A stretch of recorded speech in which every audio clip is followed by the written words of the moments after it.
चंद्र बांगर महाराष्ट्रातील आणि देशातील हवामान परिस्थिती संदर्भात ताजा अंदाज देणारे. हवामानात आता बदल होऊ लागला आहे. एकूणच बंगालच्या उपसागरातील वातावरण हे भारताच्या दिशेने सरकण्यास अनुकूल स्थिती होते. याचाच अर्थ वारे अशा पद्धतीने येऊन या ठिकाणी टर्न होण्याची शक्यता आहे. त्यामुळे या भागामध्ये आपल्याला मान्सून पुढे सरकण्यास अनुकूल परिस्थिती निर्माण झाली आहे. आज रोजी मान्सूनने बऱ्यापैकी प्रगती केली आहे. आपण आज बघतो की या भागामध्ये मान्सूनने प्रगती केली आहे. यामध्ये आंध्र प्रदेशचा काही भाग आहे, तेलंगणाचा 50% भाग जवळपास आलेला आहे. आता कर्नाटकचा थोडासा भाग बाकी आहे. त्यामुळे लवकरच आता महाराष्ट्राच्या मराठवाडा विदर्भाच्या दिशेने मान्सून सरकण्याची शक्यता आहे. या भागामध्ये मान्सून सरकताना सर्वात महत्त्वाची बाब म्हणजे बिहारच्या काही भागात देखील मान्सून सरकला आहे.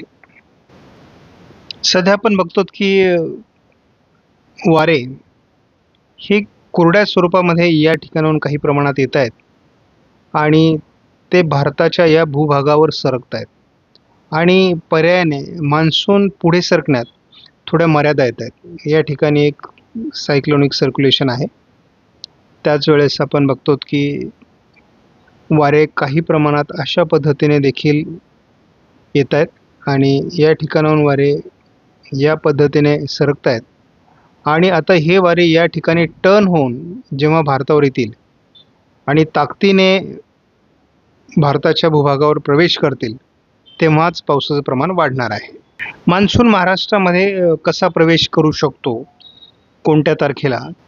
12 तारखेला काही अडचणी आल्या तरी या ठिकाणी पावसाचं क्षेत्र हे काही प्रमाणात पुढे सरकताना दिसते. त्यामुळे छत्तीसगड महाराष्ट्राच्या दिशेने किंवा ओरिसाच्या दिशेने मान्सूनला पोषक वातावरण तयार होत आहे. आपण या ठिकाणी देखील बघत आहोत की महाराष्ट्रामध्ये मान्सून पुढे सरकण्यासाठी अनुकूल परिस्थिती आहे. GFS मॉडेलच्या बऱ्याच दिवसापासून अरबी समुद्रामध्ये या ठिकाणी एक वादळी प्रणाली विकसित होईल असा अंदाज आहे आणि त्याच वेळेस मान्सून या ठिकाणी प्रगती देखील करू शकतो असाही अंदाज आहे. बघतो की ही प्रणाली गोव्याच्या दरम्यान तयार होईल आणि कोकण किनारपट्टीसहित या भागात पावसाचं प्रमाण वाढू शकतं. आपल्याला प्रश्न हा आहे की संपूर्ण महाराष्ट्रामध्ये मान्सून कधी प्रवेश करेल?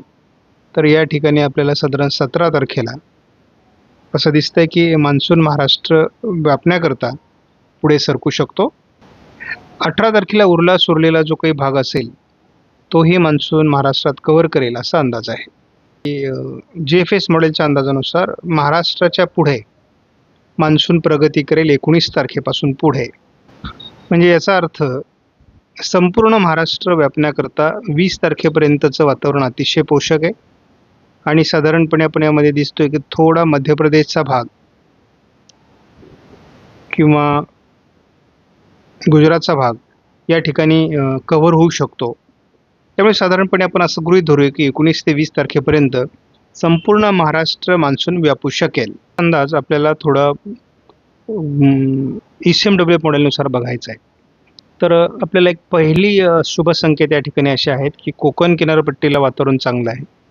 या भागामध्ये ढगाळ परिस्थिती वाढते. म्हणजे कुठेतरी असं दिसतंय की बंगालच्या उपसागरातील वातावरण आणि अरबी समुद्रातील वातावरण हे एकत्रितरित्या महाराष्ट्रावर प्रवेश करत आहे. 13 तारखेला देखील आपण जर बघितलं तर महाराष्ट्रामध्ये आणखी पावसाचं प्रमाण वाढतंय.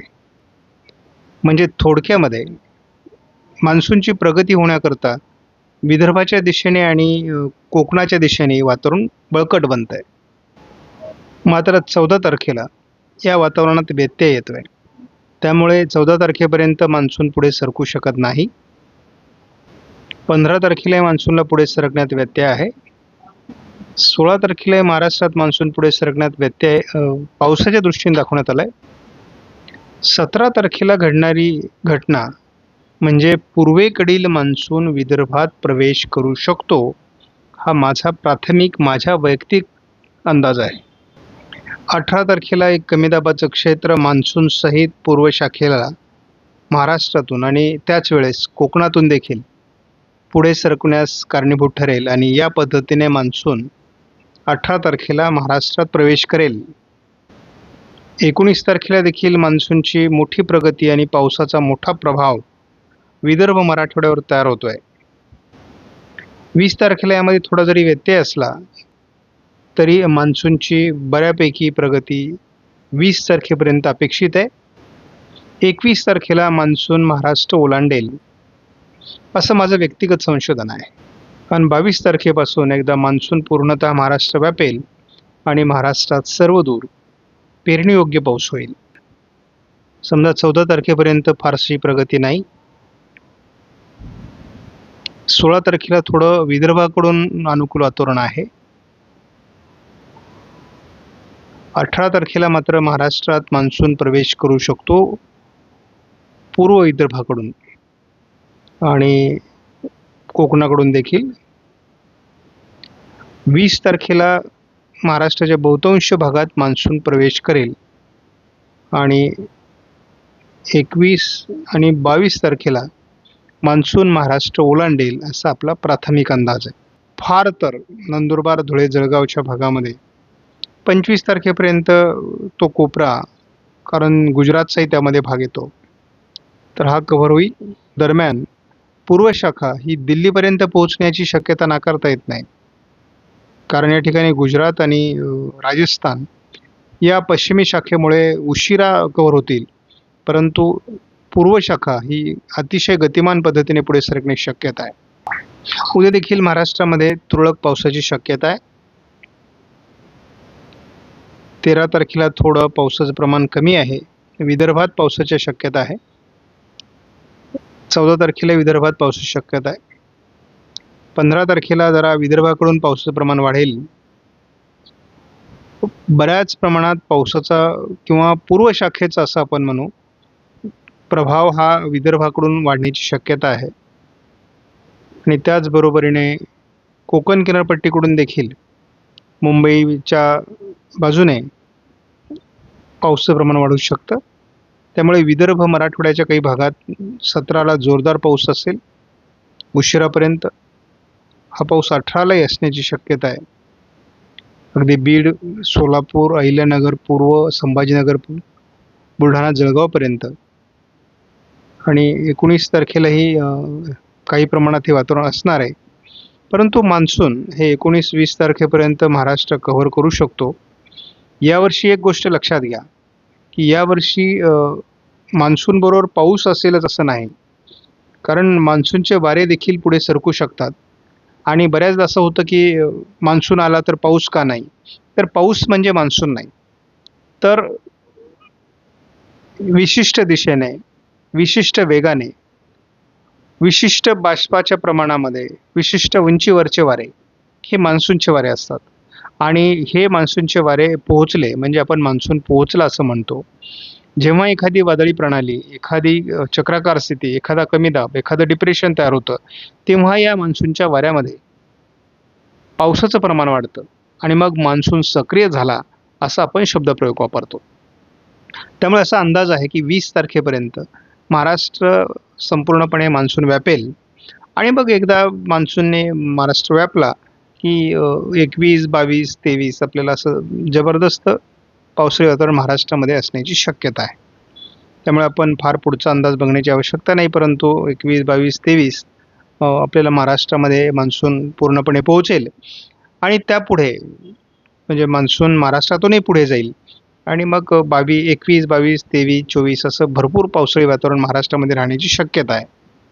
एकदा मान्सूनची ट्रप ही महाराष्ट्रातून पुढे गेली की मग पुन्हा एकदा थोडं मान्सूनचं पावसाचं वातावरण हे कमी होण्याची देखील शक्यता असते. अनेकांच्या सूचनेचा मान ठेवून आपण आजपासून आपला स्वतःचं मत प्रत्येक व्हिडिओमध्ये व्यक्त करणार आहोत.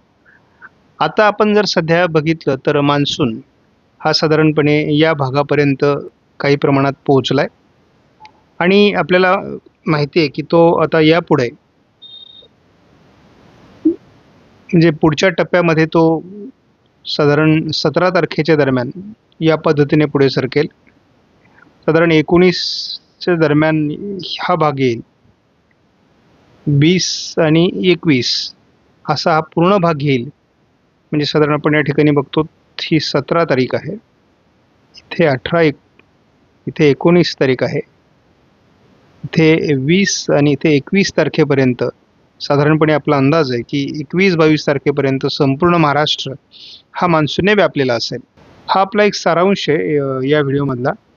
साधारणपणे 17 तारखेला विदर्भाच्या या भागात, 18 तारखेला इथे आणि 19 तारखेला या भागामध्ये, आणि त्याच दरम्यान कोकणातही पाऊस राहील.